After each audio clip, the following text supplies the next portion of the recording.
حديثين وقضية جديدة. احنا معانا النهاردة عم ممدوح. عم ممدوح يعني صاحب الإعاقة من ذو الهمم. عم ممدوح النهاردة بيعاني عم ممدوح مش بيعاني من الإعاقة بس، عم ممدوح بيعاني كمان من أخوه اللي هيموته بسبب الورث. هدده كتير، دخل على شقته كسرها، خد العفش وولع فيه في الشارع، ويا ريت كمان سكت على كده، لا ده سبق وعمل له محضر قبل ما عم ممدوح يروح يطلب حقه من الجهات المسؤولة. عم ممدوح معانا النهاردة مش علشان يشتكي من إعاقته اللي هو بيعاني منها طول حياته، لا ده هو عشان يستغيث ويوصل رسالته لكل اللي شايفينه، عايز حد يلحقه من أخوه. أهلا بيك يا عم ممدوح.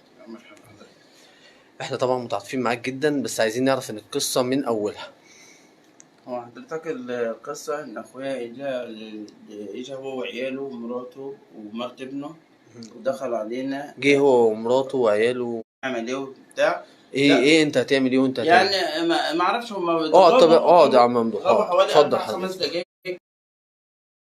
دقايق. كل واحد بقى يشيل حاجة من الأوضة ويطلعها. يطلعها فين يا عم؟ يطلعها. كمل يا عم محمود. بعد ده انهم يطلعوا الحاجه من الاوضه، بيقسموا يعني الحاجه يقسموا بيوزعوا نفسهم. انت انا هعمل كذا وانت هتعمل كذا. بص هو محدد. كمل. فطبعا ايه بعد لما خلصوا تطلع الحاجات راح ايه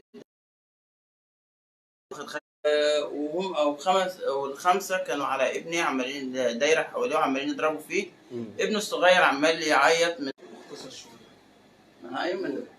كمل. فبعد كده المهم انه بعد لما ضربونا وهم بيضربونا كده، اخويا ايجا الصغير اللي اسمه عصام. اخوك جه الصغير. اخوك برضو متعاون مع اخوك الكبير؟ لا ده هو واقف في ظهري ومتعاون معايا علشان اعاقتك وان هو اخوك وكده. هو بيستعطف بيا يعني وكده وحلو معايا يعني وعلاقته حلوه غير ده خالص. وهو برضو كان معانا في البيت، بس بسبب المشاكل قعد بقاله 5 سنين بتأجر بره وسايبيننا البيت قافل شقته وقاعد بره بقاله 5 سنين بسبب مشاكل اخونا دي برضه معانا. فطبعا لما بعتوا له اجوا الجيران واقفين بره مش عارفين يدخلوا من مراته واقفه على البوابه مش عايزه تدخل حد. لما اجى اخويا بقى الموضوع انفض، فرحنا نشتكي في المركز. لقينا قبل ما يجوا عاملين محضر فينا احنا الكل من صغيرنا لكبيرنا، عشان لما تيجي تعمل محضر عشان لما احضر يتم احتجازك هناك. طيب حتى بنتي المتزوجه وزوجها. خلينا نرجع بالنقطه لورا. ممكن تديله التليفون؟ احنا عايزين نشوف يعني ازاي تم الاعتداء عليك، وازاي خدوا بقى الاساس بتاع بيتك وكادوا هيولعوا بيه في الشارع او حضرتك موجود كل هذا هو في الفيديو. طبعا زي ما احنا شايفين متابعينا ومشاهدينا جريدة اهل مصر، يعني هو معاه فيديو يعتبر موثق، يعني هو معاه فيديو تقريبا موثق تمام، ان الفيديو اللي احنا شايفينه ده اثناء الاعتداء على منزله، وكانوا كمان بياخدوا باب الشقة زي ما احنا شايفين، بيشيلوا باب الشقة من مكانه. معرفش ليه يعني بيشيلوا باب الشقة، يعني هيخلوا اخوهم المعاق نايم يعني من غير حتى باب شقة.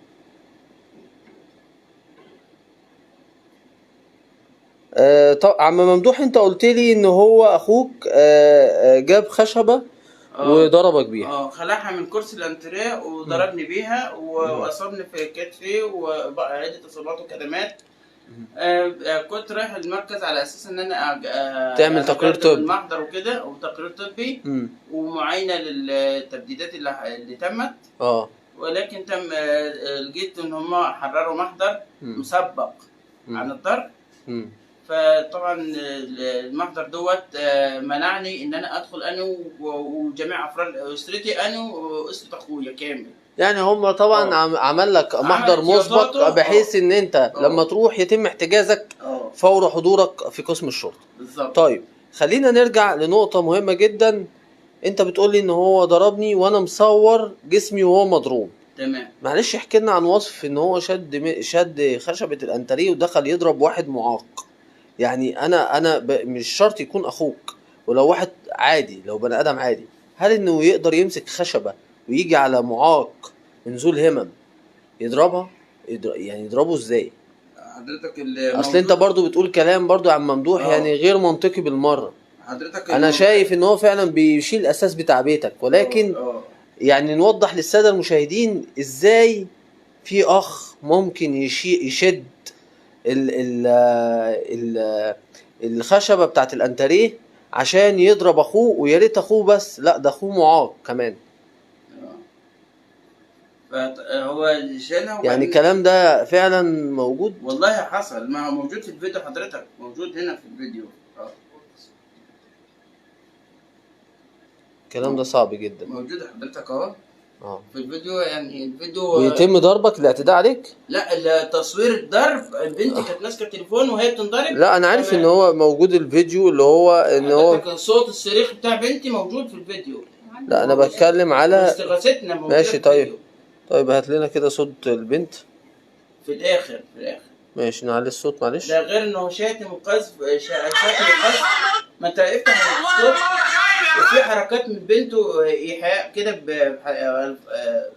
يعني حاجات من غير يعني حركات بذيئة. خلينا بس يعني بلاش نتشبه بيها، ولكن خلينا ان احنا نقول مش مهم.